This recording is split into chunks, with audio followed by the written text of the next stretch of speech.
Hello everyone, nandito kami ni Tantan sa dagat guys. Andun sila Vince. So, nagta-time lapse ako ng sunset, yung transmission ng sunset. Hindi na namin inabot yung sunset.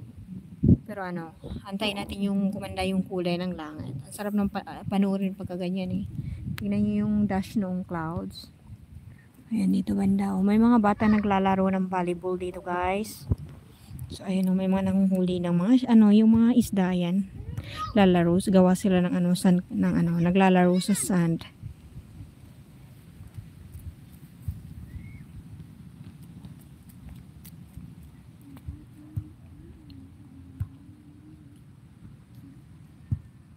So andito po si host. Mangis yung dagway ni host guys. Pasensya niyo na. Kasi nag-ikot ako ang dami kong inikutan sa mundo. So hindi ko na alam kung nasa yes ako cellphone. So hold on. Hello. Ngayon lang nakabalik ulit makapag-live si Tisay. Oh. So wala dito isang phone. Wala. Nasa bahay lang. So wala, hindi tayo nakapag-count. Wala yung isang phone. Sis Pearly, hello po. Kumusta? Andito ako sa dagat. Nag-ano si Tisay, nagagala. Dinala ko dito si Tantan sa dagat. Asan yung mga bubbles nito? Hala, hindi ko siya mahanap.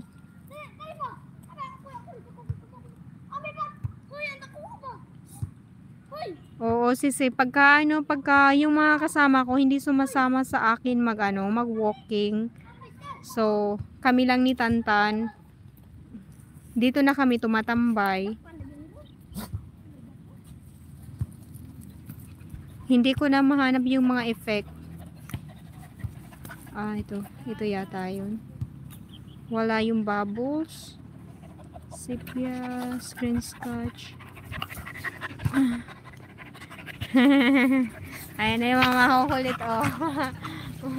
May tatlo dito eh. Ayan yung mga yan. Lumas. You go ahead, play. Opo. Dito eh.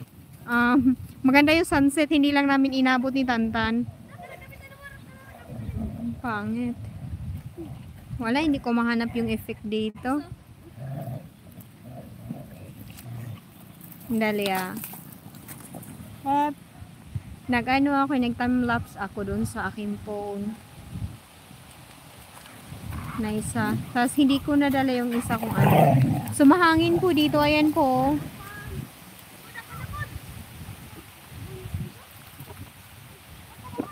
Ayan, medyo mahangin dito. Parang habagat siya pero hindi sa bundok siya galing.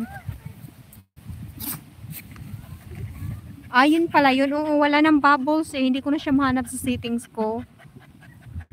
Yung pala yun, may time frame din lang pala yung bubbles.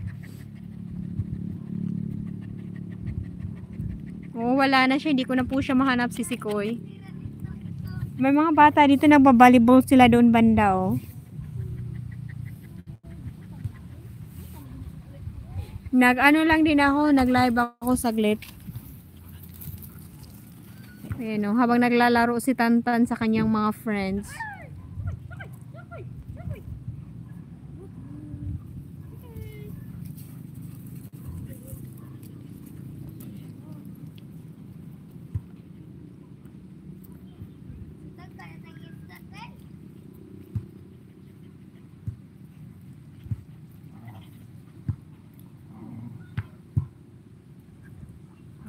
Gumaganda na yung shade ng langit.